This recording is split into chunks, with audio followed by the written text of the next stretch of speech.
Hello दोस्तों, आज के इस वीडियो में सविनय अवज्ञा आंदोलन के बारे में पढ़ेंगे जो 1930 में हुआ था। तो चलिए स्टार्ट करते हैं। सविनय अवज्ञा आंदोलन। देखिए, ये वाला एरिया है हम लोगों का पाकिस्तान, और जो स्टार बना हुआ है ये है लाहौर।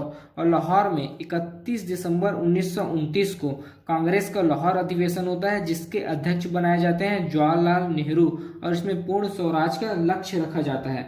और 31 दिसंबर 1929 को मध्य रात्रि को रावी नदी के तट पर भारत का तिरंगा फहराया जाता है। और इसी दिन कांग्रेस के लाहौर अधिवेशन में सविनय अवज्ञा आंदोलन को मंजूरी दी जाती है। उसके बाद ये वाला एरिया है हमारा दिल्ली, देश की राजधानी दिल्ली। यहाँ पर 31 जनवरी 1930 को गांधी जी के द्वारा भारत के वायसराय लॉर्ड इरविन के समक्ष 11 सूत्री मांग रखी जाती है, जिसको भारत के वायसराय लॉर्ड इरविन अस्वीकार करते हैं, जिसके कारण गांधी जी भारत में सविनय अवज्ञा आंदोलन स्टार्ट करेंगे। एक बार और देखते हैं 11 सूत्री मांग। देखिए, 11 सूत्री मांग भारत के वायसराय लॉर्ड इरविन के समक्ष गांधी जी ने 31 जनवरी 1930 को रखी थी अपने पत्र यंग इंडिया के माध्यम से। और यह मांग कुछ इस प्रकार है। पहला मांग था 11 सूत्री मांग में राजनीतिक बंदियों की रिहाई। दूसरा मांग था नमक कर को समाप्त किया जाए। तीसरा मांग था पूर्ण शराबबंदी। चौथा मांग था भू राजस्व व्यवस्था में 50% की कटौती की जाए। पांचवा मांग था सिविल सेवकों के वेतन में 50% की कटौती की जाए। छठवां मांग था सेना के व्यय में 50% की कटौती की जाए। फिर सातवां मांग था आपराधिक गुप्तचर विभाग में सुधार किया जाए। फिर आठवां मांग था हत्यार कानून में सुधार कर बंदूकों के लाइसेंस की स्वीकृति दी जाए, मतलब आत्मरक्षा के लिए लाइसेंस रखने का परमिशन दिया जाए। फिर 9वां मांग था कपड़ा उद्योग को संरक्षण दिया जाए। फिर 10वां मांग था तटीय नौवाहनों को भारतीयों के लिए आरक्षित करना। फिर 11वां मांग था रुपये स्टालिक के विनिमय अनुपात को घटाकर 1 शिलिंग और 4 पेंस करना।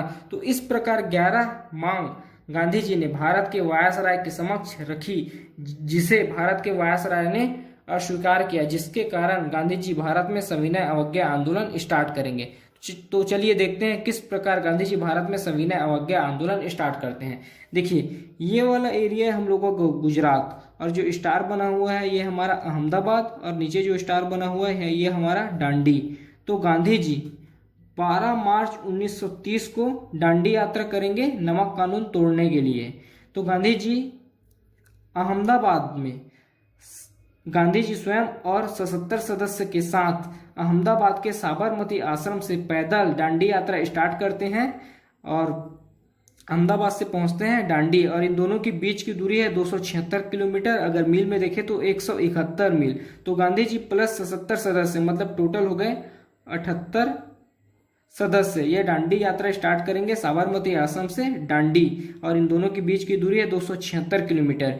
जब गांधी जी और 77 सदस्य 12 मार्च 1930 को यहाँ से निकलते हैं और डांडी 5 अप्रैल 1930 को पहुँचते हैं, उसके जस्ट एक दिन बाद 6 अप्रैल 1930 को गांधी जी के द्वारा नमक कानून तोड़ा जाता है। वहां पर गांधी जी पहुंचकर नमक नहीं बनाते हैं, समुद्र के किनारे एक मुट्ठी नमक को पकड़ते हैं और समुद्र में छोड़ देते हैं, और उसी दिन नमक कानून तोड़ा जाता है गांधी जी के द्वारा। उसके बाद पूरे भारत में लोगों के द्वारा नमक बनाने की प्रतिक्रियाएं स्टार्ट होती है। इससे पहले भारतीयों को अधिकार नहीं था नमक बनाने का। इसी दिन के बाद भारतीयों को नमक बनाने का अधिकार प्राप्त होता है। और इसी दिन 6 अप्रैल 1930 को जिस दिन नमक कानून तोड़ा जाता है गांधी जी के द्वारा, उसी दिन सविनय अवज्ञा आंदोलन पूरे भारत में स्टार्ट होता है।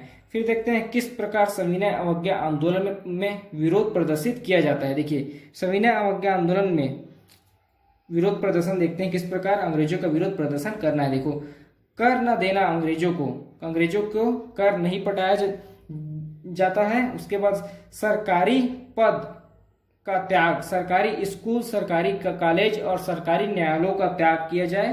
विदेशी वस्तुओं का बहिष्कार किया जाए। शराब, अफीम, गांजा की दुकानों के सामने शांतिपूर्ण विरोध प्रदर्शित किया जाए। इस प्रकार की प्रतिक्रियाएं सविनय अवज्ञा आंदोलन के दौरान किया गया अंग्रेजों के विरोध करने के लिए। उसके बाद देखते हैं, यह है हमारा महाराष्ट्र, और महाराष्ट्र में जो स्टार बना हुआ है ये हमारा पुणे।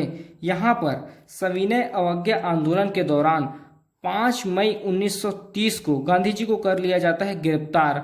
उसके बाद गांधी जी को पुणे के सोलापुर जेल में डाल दिया जाता है। फिर गांधी जी तो गिरफ्तार हो गए।